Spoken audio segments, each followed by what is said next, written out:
আসসালামু আলাইকুম, শুভ সকাল। তো আমার শাশুড়ি মা আসছে। আমরা কালকে কালকের আগের দিন বাড়িতে গেছিলাম, তারপর কালকে চলে আসছি।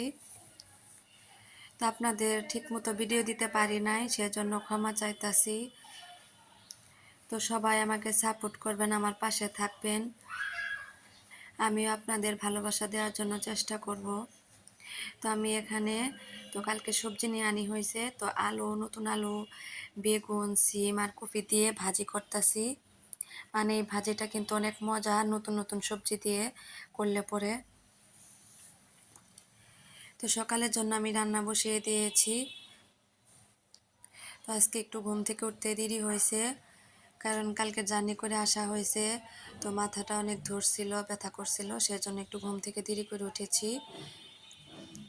তো ঘুম থেকে দেখা যায় কি দেরি করে উঠলে কামেরও কোনো সিরিয়াল পাওয়া যায় না, যে কাজ করতে করতেও দেরি হয়ে যায়।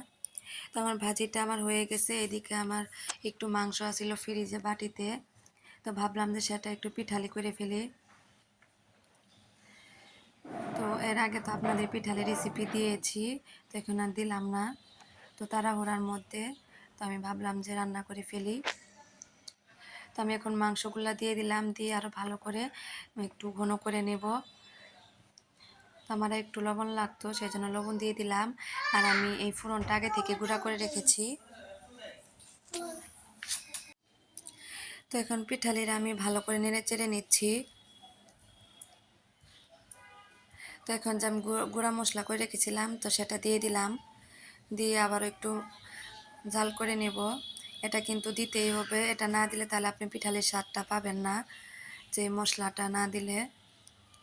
তো আমার পিঠালিটা হয়ে গেছে, এখন আমি এটা বাগার দিয়ে দিব। তো সেই জন্য একটা পাতিল বসিয়ে দিলাম। পাতিলটা একটু গরম হয়ে আসলে এর ভিতরে আমি তেল দিয়ে দিব। তেল, যে পাঁচফোড়ন, 2-3টা তেজপাতা।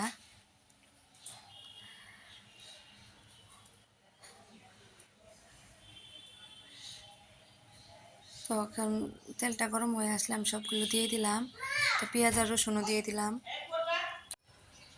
তো যখন বাদামি কালার হয়ে আসবে তখন তো ভাজতে ভাজতে যখন বাদামি কালার এসে যাবে, তখন আমি পিঠালিটা দিয়ে দিব। ওইদিকে আমার মেয়ে আসতেছে বারবার।